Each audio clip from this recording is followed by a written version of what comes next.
from our grant applicants, really. And it's been sitting in my mind for about 4 years now. So watching your interest and sort of seeing it come to life is one of the most gratifying things that has happened in quite some time for me. I am joined today by my colleague, Rachel Barber.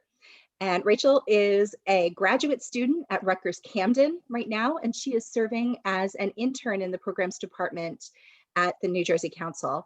She will be working very closely with me on the community history program. So you, in the next few weeks and possibly beyond, will get to know both of us pretty well, I would say, in the coming weeks and months. So this will be a great opportunity for you to get a little insight into the two of us, as well as this program as a whole.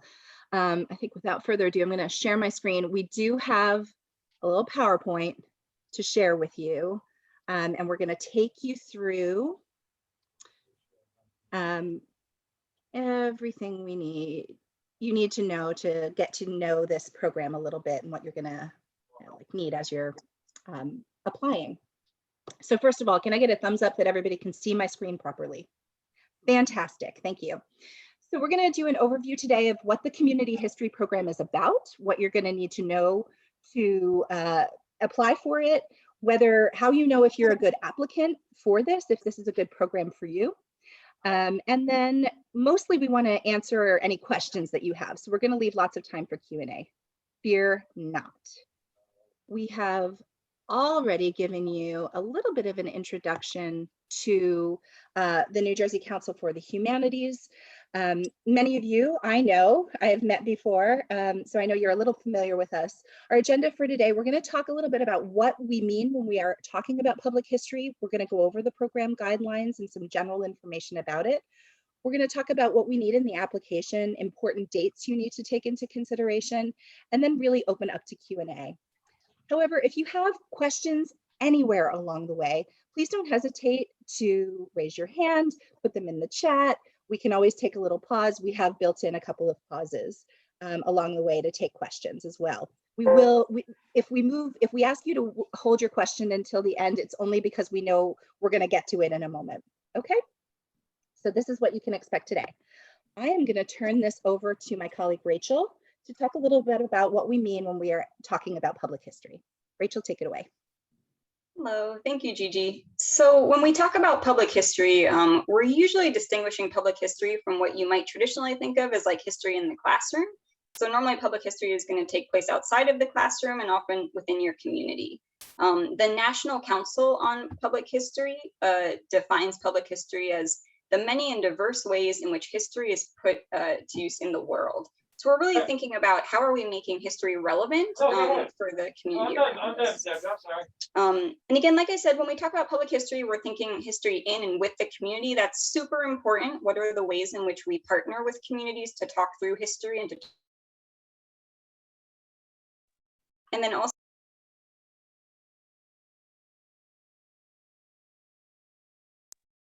again, making sure that history is a collaborative process throughout all of this. And I think one of the real values of public history is that it's a way that we can diversify historical narratives. So when we think about history, we need to recognize that we're really looking at a whole bunch of histories in a lot of ways and the stories of many different communities coming together. All right, go to the next slide. All right, so this is kind of a little joke, but not really, because when we think about public history, we want to recognize again that your community members are your historians. They are leaders on their own history. They are experts on their own history, and you want to make sure when you're doing public history, you're doing it with your community and not just for them, so to speak. Thank you so much, Rachel. So community history, the program, instead of community history, the idea. The idea behind this program is combining learning with doing. So it includes 8 sessions taking place between June and September of 2021, while you are simultaneously developing a community engaged history project. We will also have in October of 2021, which is incidentally National Humanities Month, we'll be having a final showcase of the projects that were created in this first cohort of community history participants. We're asking each organization to plan on sending 2 or 3 people from your organization to be part of community history. And we're asking for 2 or 3 consistent people. So it's the same 2 or 3 who are coming to all of the sessions and participating in all of the work. In order to make this all a lot more possible for you, each organization who is selected for community history is going to receive $1,000 to defray the cost of participation. We know that your time is extremely valuable. $1,000 probably doesn't even begin to cut it, but at least it'll help a little bit. And you will also receive, your organization will also receive $3,000 to support the development of your project itself. So that's kind of the baseline parts of component pieces of the program. It also occurs to me that we didn't specifically mention this. We're anticipating 4 to 6 organizations participating this first year of community history. So up to 6 organizations will be participating. Our full guidelines are available, and I'm actually gonna, at njhumanities.org. I'm gonna stop sharing this screen because I'm gonna share a different screen in a moment. But while I have you here, how many of you had an opportunity to actually look at the guidelines yet? Anybody? Couple people? Okay, good. One of the things that you definitely will want to do is to plan on looking closely at those guidelines. I'm going to show exactly where you can find them. I'm going to share my screen again. Okay, 1 second. Okay. So this is the New Jersey Council for the Humanities website. This is our homepage. And if you kind of scroll down a little bit below these beautiful pictures on the top, you will see an announcement right here. It says announcing new community history program. That's where you need to go. If you click on that, it will take you to our new community history page with our new community history logo. Very exciting stuff. And right underneath here are all the guidelines that you need. And again, I'm going to turn this over to Rachel to talk about some of the big stuff we're looking for as far as the guidelines are concerned. Yeah, so there are a few things, and in some of the slides that follow, we're going to talk about this more, but we really want to target this for programs who are interested in history, but maybe don't have a lot of experience with it. So just, I really recommend that you read through each of the pieces on this page. So we have kind of program components. We do have the sessions and the dates listed right here. So if you need that for like an easy reference, all of that's there. We have the topics for each day listed as well. So some of those might look familiar, some of them might not, just depends on how much experience you have with kind of public history and community history. On this page, we also have like the program staff listed. I don't know if any of you are familiar with, I don't know if any of you are familiar with Kristen from Rutgers University, but she's a public historian who's going to be working with us on this project as well. So we have those listed, and at the bottom of the page, we also have contact information kind of once you move past eligibility and everything like that. So again, we just really recommend that you read through all of this because it has a lot of the stuff that we are sharing with you right now in this PowerPoint you can find on this page as well.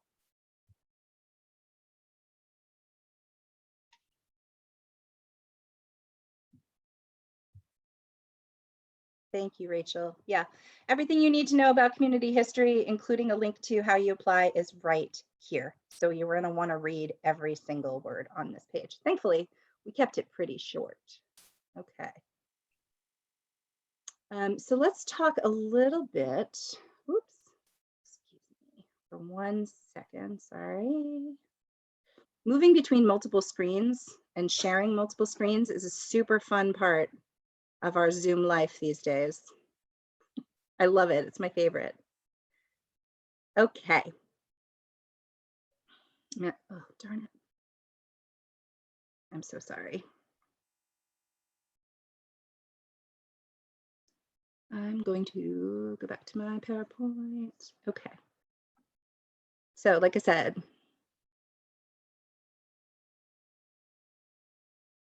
go. Yay.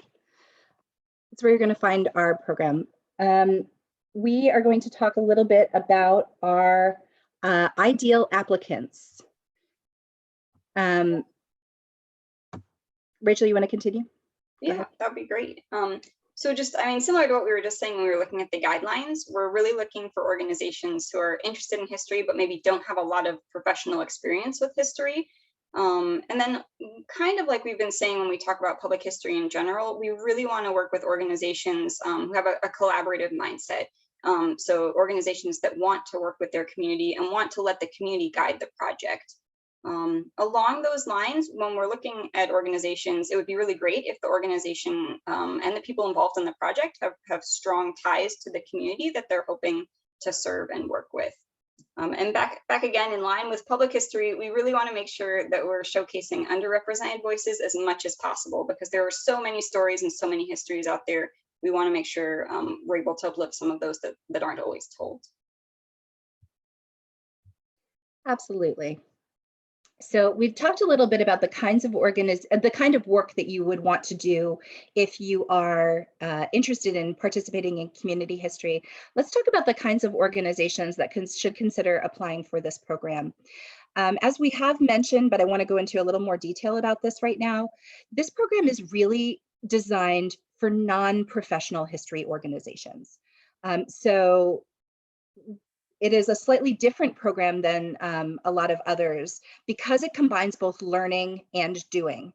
If you don't really have a need for the learning component, you're not going to be a strong candidate to become one of the first groups participating in this program.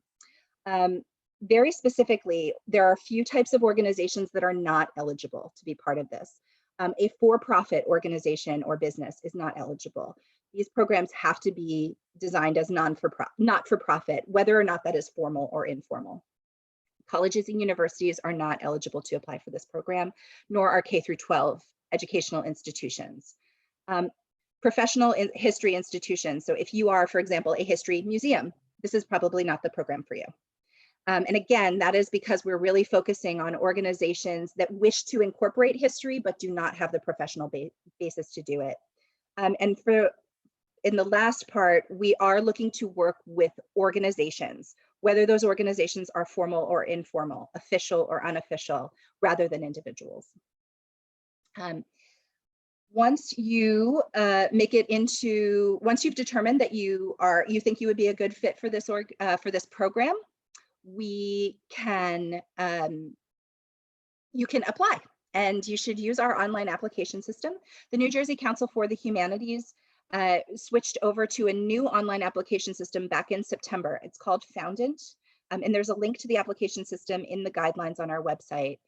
If you have applied for anything in the recent past since September, if you've applied for a grant, if you've applied for one of our Women's Suffrage and Beyond program awards, if you've applied for the Democracy Conversations Project, you probably already have an account with Foundant.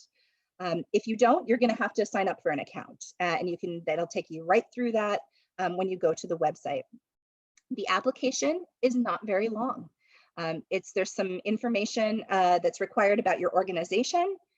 There's a few questions, narrative questions. We have not left you a huge amount of space because we don't want this to be a cumbersome process for you. Beyond the application itself, there are no additional materials required. For some of you who have applied for our grants, you have to submit your financial statements, and you have to submit your 501c3 and all of that stuff. None of that is required. You, in fact, don't even have to be a 501c3 organization in order to apply for this. You can actually be an informal organization, like a community group. The important part, though, is that when you're filling out this application, you get it back to us by April 30th at 11:59 p.m. at the very latest. Applications are due by April 30th, and we will not accept late applications. So that is probably the most important part for you. Okay.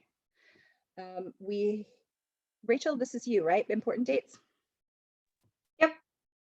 So I think one of the most important dates you were just told about, which is the April 30th application deadline. So please make sure if you're interested in this, you get that in by that time. We are planning on announcing the decisions by May 12th, so a pretty fast turnaround. And then after that, we're planning on having participant meetings the weeks of May 17th through May 24th. Just to talk a little bit about what that's going to look like, we really want to meet one-on-one with a couple of people from each organization so that we know kind of, what projects are you interested in? Can we learn a little bit more? And so that organization also has the opportunity to ask us questions. And if there's anything that they're not sure about the program and what everything is going to entail, it's a good chance for us to kind of get to know each other better and talk through any questions or concerns at that time. And then we're hoping that the first session is actually going to be on June 2nd. Not hoping, it is going to be on June 2nd. So we're looking forward to that.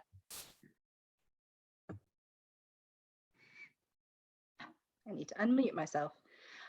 Yes, absolutely. The specific session dates, they're taking place on Wednesday afternoons. They will take place on Zoom. And the first one is June 2nd. They're every week in June, and then there's bigger breaks in between in July, August, and September. You can look at all the dates and the topics in the guidelines that I directed you to on our website already. Public history is everywhere. We want you to be part of it.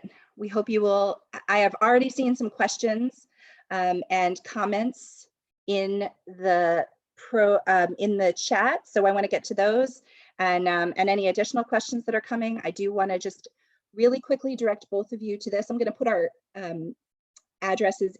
email addresses into the chat. Rachel and I are the best people to talk to about this program if you have specific questions. So do not hesitate to reach out to one or both of us. Hey, if you reach out to both of us, you have a better chance of one of us seeing it quickly and getting right back to you.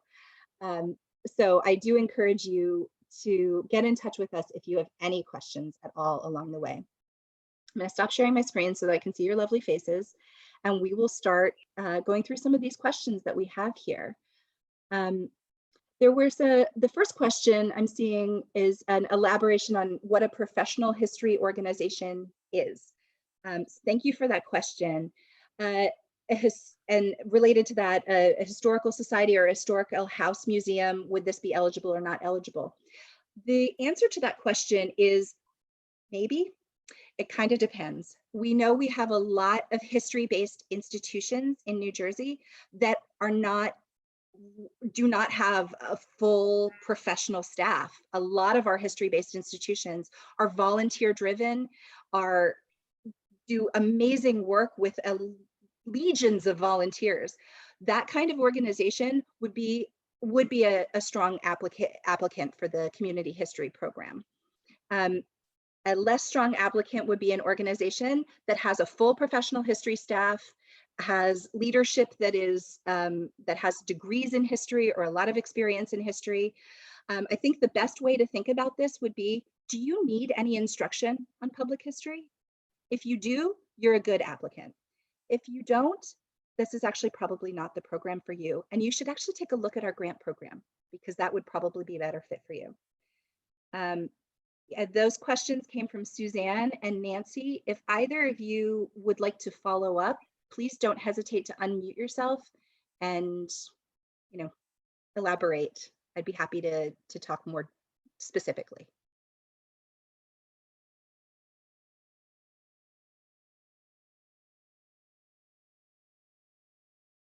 We're good? Okay, great. Thank you. Awesome, thanks. And then there was a question about, can a museum be a partner with a non-history organization like a library, church, history, cemetery, NAACP, with the non-museum as the lead applicant? This would be a stronger example. Although again, I would urge you to consider a huge part of this and a significant time aspect of it is 8 sessions of a lot of instruction in public history. So do you need 24+ hours of instruction to do the work that you wish to do? I think that's where you should really consider that. So yes, can a non-history based organization apply and plan on working with a local museum or a local historical society that is professional? Absolutely. That sounds great. We encourage you to do that no matter what. Yeah, go ahead, the reason I'm asking, because there's a lot of stuff going on in Rahway, in the city where I am, that there isn't really resources. Like, for example, there's a church that owns a building that used to be a school for colored children. They don't really know what to do with it. They don't know about this grant. They might feel more comfortable if they could work with the museum they would be the lead applicant, something like that. That's what I'm just thinking about, like brainstorming. And I know there are places, other organizations that need help, but we don't have any money to help them. So maybe if they applied, if we could partner with them, that's kind of what I'm getting at. Is that would be acceptable? Oh yeah, that's a great idea. That actually is even more specific than what I was imagining. Yeah, that's a great example. And this might be a particular place where some of the more professional history organizations might be able to help. Is who in your community wants to do this work but doesn't have all of the stuff that you have? This is a great opportunity for them. And whether or not they end up working with you, one of the things we ask for in the application is, we encourage you, not only do you not have to have a definite idea of how you want this project to unfold, we are asking you to not. we love your ideas, but we don't want you to have a defined project to participate in this. So if there's sort of a situation like this, like you were describing, Janice, where you have this opportunity, you have this thing, or you have this community that you really want to talk to, you've been talking to for a while, and you're not sure how to move forward, this is a great opportunity if that work is history focused. So yeah, have that organization apply. One of the things we ask for in the application is, who are your potential partners? Like, look, let's take a little scan around our community and say, who else might be interested in working on this work with us? Who are our stakeholders? Where are areas of expertise and interest within the community? So yeah, one of your, a local organization, a local chapter of your NAACP, for example, might say, one of the places that we have here in Rahway is the Merchants and Drivers Tavern Museum. They're interested in working with us on this as well, but we're actually the ones who have this resource and that we would like to move this program forward. Thank you for that question. Thanks. I appreciate it. How about other questions, comments, thoughts? We were trying to get through the basic stuff pretty briefly. If anybody would like me to go over any of the guidelines in more detail or talk through the syllabus, I'm happy to do that. But I wanted to leave it to you all. And at this point, it seems like a great program. Yay. We hope it is a great program. You guys will help us make it a great program. Really. I just have one quick clarification question. Nonprofit, does it have to be 501c3 or things like churches and fraternal okay, just double checking. Thanks. Yes, this is important because it's actually really different from other things that we have done in the past. For work that we have done in the for our grants program and even our Public Scholars Project program and other programs that we've had now, we have required that you be either a 501c3 or a nonprofit organization or an organization of state and local government. That is not a requirement. Those organizations would all qualify, but it's not a requirement. An organization that is what we would call an ad hoc or unofficial, a nonprofit organization, such as a community group. If my street wished to get together and do the history of our block over the last 104 years since our houses were built, we could do that. We could apply for this program as the Chancellor Street Block Party. I don't know, whatever we would call ourselves. I would have a better name than that. I would figure it out. So as long as your organization is organized for nonprofit purposes and you're not an official for-profit organization, you are eligible to apply. That is very important. There was a question about I got here late. Will the slides be sent to participants afterward? I'd be happy to do that, sure. No problem. We are also recording this program and we'll post it with the webinars and recordings on our website as well. Okay. There was an additional question. Can I go over the syllabus and the application quickly? I'd be happy to, sure. Okay, let me actually share. Let me share my screen again. Everybody hold on. It'll be fine. I'm going to show you the syllabus first, and then we can actually look at the application together so you can take a look at it as well. I'm going to, let me do this first. I'm going to share the, share screen. There we go. Okay. So the way the program is set up is we sort of concentrate a lot of the learning up front, and then slowly we will be changing the balance. If learning is a lot at the beginning and project development is slightly less so, it kind of does this throughout the program. You'll be developing a project as we go through, sort of taking all of your learning and putting it into action as we go through the process. So we're going to begin the sessions on June 2nd with a deep dive into what community history is, and looking at a lot of examples of community history projects, and how people approach community history effectively. Intrinsic in that idea is the question around shared authority. Rachel, when she was talking about what type of work we do in the definition of public history, pointed to this idea. Shared authority is the idea that there are multiple narratives associated with history, and that our capital H textbook history doesn't necessarily get into the complexity and nuance of our own history. We want to get into all of the complexity and nuance of our own history. So we'll be talking about that concept pretty extensively. Going into humanities program models. Again, this is how we look at what types of community history programs are out there. There are podcasts, there are exhibitions, there are community-driven programs, there are archives of all sorts. There are, I mean, everything from like newspaper clipping archives to personal photographs, and so much more. One of the great things we're going to be able to do throughout community history is tailor some of this work. We're bringing in a whole bunch of guest speakers and people who have done a lot of community history work in New Jersey and beyond, and we will be able to tailor that to the participants in the room so that we're sure we're aligning well with your interests and also offering new ideas for you that you perhaps haven't thought about before. We'll go into a lot of detail about how you plan a community history project, and importantly, how you evaluate it. Evaluation being such an important thing that we're actually going to break it up into 2 parts and talk about it twice. I'm a lover of evaluation.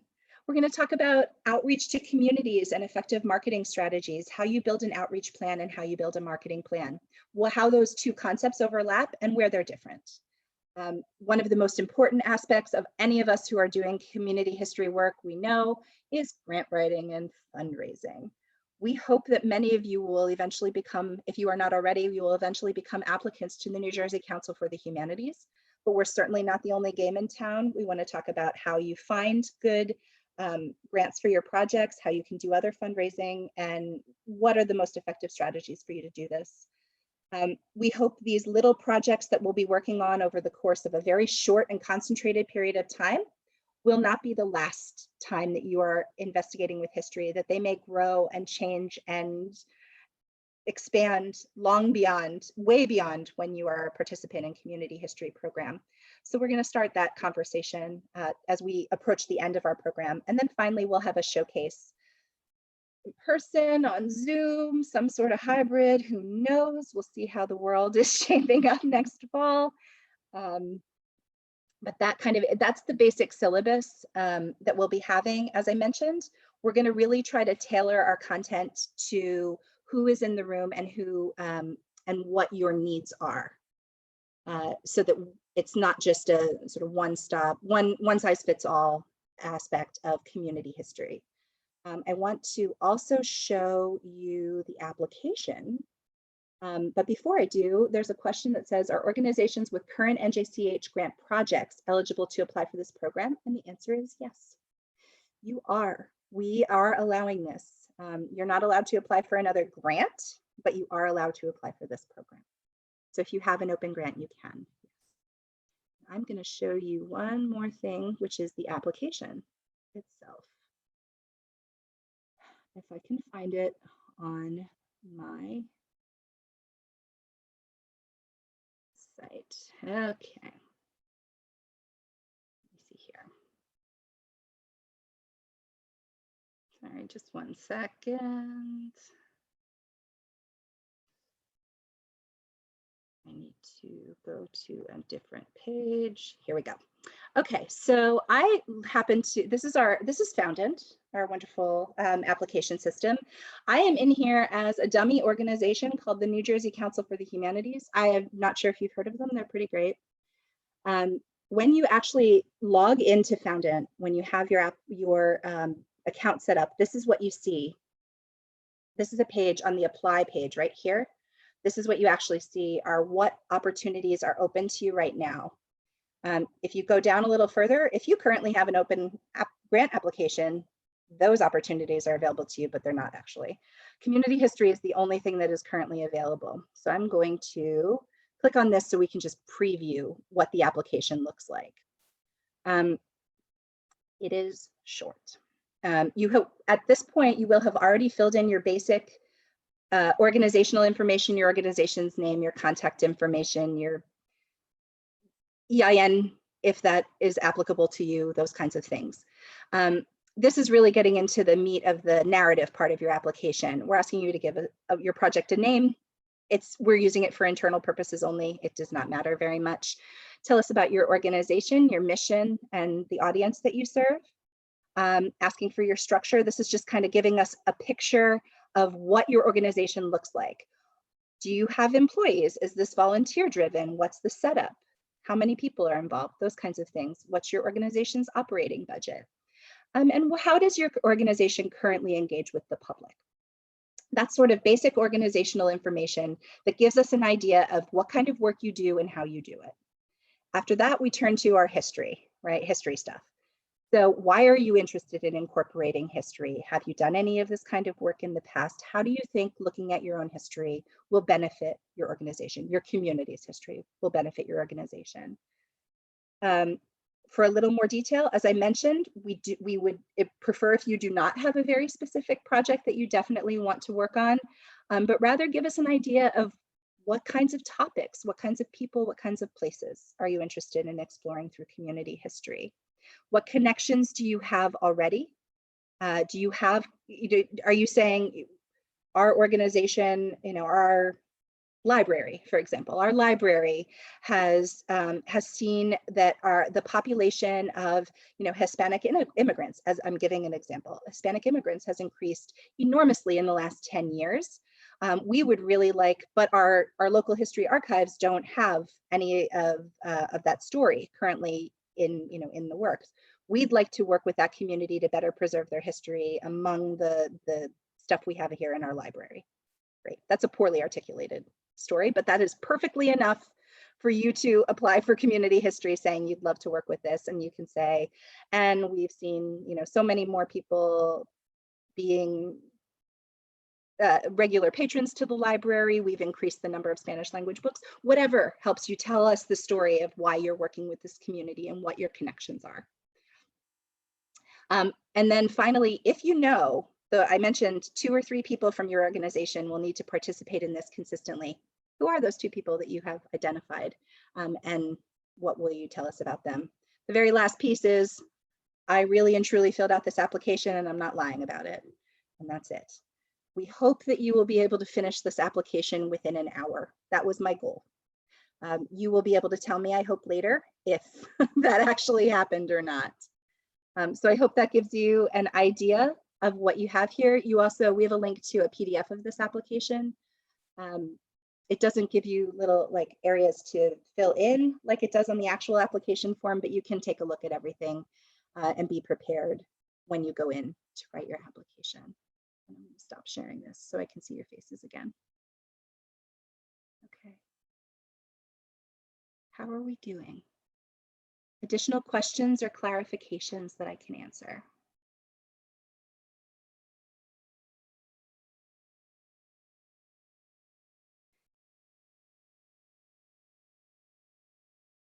I feel like this means you're all ready. I'm feeling good. Oh, I'm getting thumbs up. Thank you, Greg. I love it. Thank you, Michael, excuse me.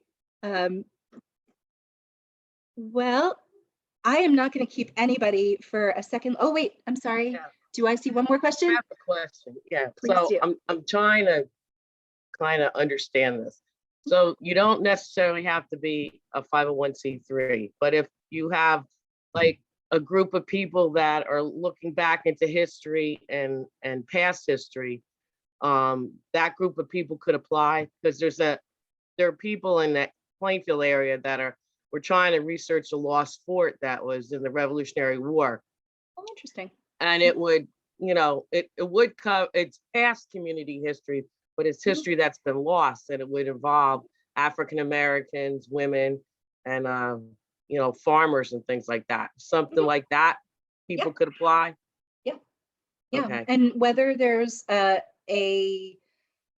not-for-profit organization that decides Right. we're going to be the organizing people for Right. this, or if it's just a group of community members who say we are united in our interest in this. Right. And Okay. we don't have a 501c3 designation, but Yeah. we're willing to take responsibility for this.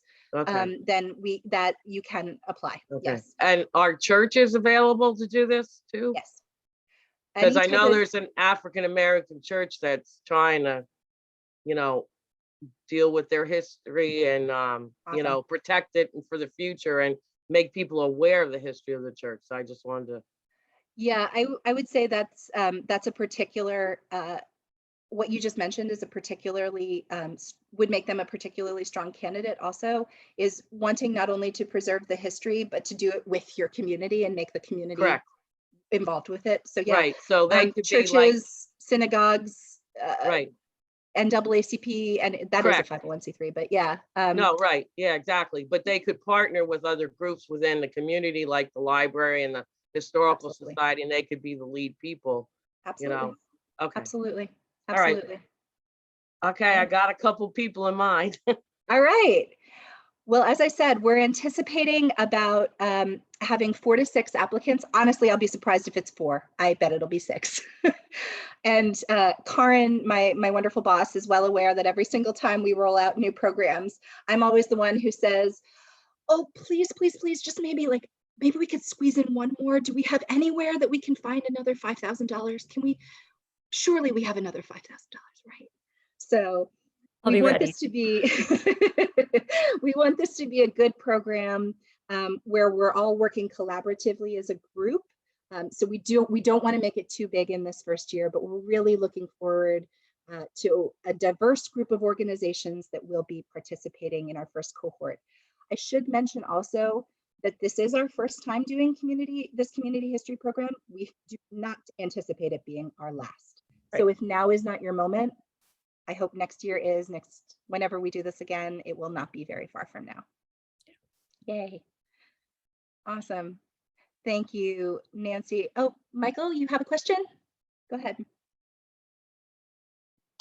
Yes, you mentioned the $1,000 stipend for people who are attending, and what was the other amount? $3,000 for your project. Okay. Yep. So $1,000 is specifically designed to defray costs. So initially we were thinking about that as, what if you have to drive? Well, you probably won't have to drive. We're doing this via Zoom. But there is still, especially for people who are having our professional organizations and having their staff involved, it's your time is money. So we do want to make sure to defray some of that cost. The $3,000 for the project itself, you will be building a project, whether that is a podcast or an archive. There's going to be stuff you need, and potentially professional people that you need to hire as part of this as well. So that's what that $3,000 grant is for. Okay, and $1,000 is per person or per the whole project? For the whole project. Okay. Because I just reread your announcement and it doesn't actually say that anywhere. It doesn't. It's in the guidelines that are up now. Yeah, exactly. It's somewhere else. Yes, the guidelines, at the point that we made the announcement, we were still finalizing the guidelines. Apologies for that. No, that's okay. Yeah, It's all up comes there together. now. Yep, it comes together slowly but surely, right? Great. Oh, my world is it comes together slowly but surely. I appreciate that. Thank you. Thank you. Are there any other questions? Yeah, this could be a really interesting Yeah, really interesting program. I hope so. Like I mentioned early on, this grew out of our grant program. We were seeing a lot of applications from non-history based institutions that were really interested in studying their own history. In a lot of cases, it came from a municipal organization. That was more than any other. It wasn't the only application, but a lot of them were municipal organizations. And they ended up not being very strong grant applicants because they didn't have that baseline knowledge about how you do community history. And for us, we would rather be responsive in our programming than, I don't want to tell you what you need. I want to identify what you need so that we can provide it for you. So this opportunity, combining the learning with the doing, seemed like a really great opportunity for organizations that are ready to get started small. Let's see, are the projects built through or during the learning sessions, or are they homework? That is a great question. So are the projects built during learning sessions or are they homework? It's a little bit of both. Certainly your work going back to your community and actually actively talking with your community is going to be primarily homework. You're going to be doing that work outside of our gathering times. But what we want to do during our gathering times is not only just have those learning sessions, but to be able to come together as a cohort and discuss what we're doing. So say, here's my project plan. I'm having trouble with this part. Is anybody dealing with that? Or if it's time for you to create a budget, we want to make sure that you have all the skills available to take all of that stuff that you've learned, you've gathered from your community, and shape it into a real project that's going to have all of the component pieces for you to do a professional project. So there's a little bit of both. And as I said, there's more learning in the first half of the program and more doing in the second half, but they are integrated in both. That's a great question.